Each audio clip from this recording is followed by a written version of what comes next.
ಒಂದು ಕಡೆ ಯುದ್ಧ ನಡೀತಾ ಇದೆ. ಯುದ್ಧದ ನಡುವೆ ಇನ್ನೊಂದು ಕಡೆ ರೂಪಾಯಿ ಮೌಲ್ಯ ಸಾರ್ವಕಾಲಿಕ ಕುಸಿತ ಕಂಡಿದೆ. ಐತಿಹಾಸಿಕ ಕುಸಿತ ಕಂಡಂತಹ ರೂಪಾಯಿ ಮೌಲ್ಯ ಈಗ ಡಾಲರ್ ಎದುರು 93.20ಗೆ ರೂಪಾಯಿ ಮೌಲ್ಯ ಕುಸಿದಿದೆ. ಕಚ್ಚಾ ತೈಲ ಬೆಲೆ ಏರಿಕೆ ಬೆನ್ನಲ್ಲೇ ರೂಪಾಯಿ ಮೌಲ್ಯ ಕುಸಿತ ಕಂಡಿದೆ. ಇತಿಹಾಸದಲ್ಲೇ ಮೊದಲ ಬಾರಿಗೆ ಈ ರೀತಿ ಆಗಿರತಕ್ಕಂಥದ್ದು. ರೂಪಾಯಿ ಮೌಲ್ಯ 93.19ಕ್ಕೆ ಕುಸಿತ ಕಂಡಿರತಕ್ಕಂಥದ್ದು. ಮಧ್ಯಪ್ರಾಚ್ಯದಲ್ಲಿ ಈ ಕಚ್ಚಾ ತೈಲ ಬೆಲೆ ಏರಿಕೆ ತೀವ್ರಗೊಂಡ ಹಿನ್ನೆಲೆಯಲ್ಲಿ ಕಚ್ಚಾ ತೈಲ ಬೆಲೆ ಪ್ರತಿ ಬ್ಯಾರಲ್ಗೆ $110 ಅಂದರೆ $10 $110 ದಾಟಿದೆ. ಷೇರು ಮಾರುಕಟ್ಟೆಯಿಂದ ಹಣ ಹಿಂಪಡೆದು ಡಾಲರ್ಗಳಲ್ಲಿ ಹೂಡಿಕೆ ಮಾಡಲಾಗಿದೆ.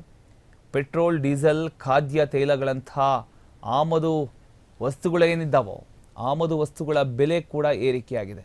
ಹಣದುಬ್ಬರ ಮತ್ತು ದಿನಬಳಕೆಯ ವಸ್ತುಗಳ ಬೆಲೆ ಏರಿಕೆ ಕೂಡ ಆಗಿದೆ.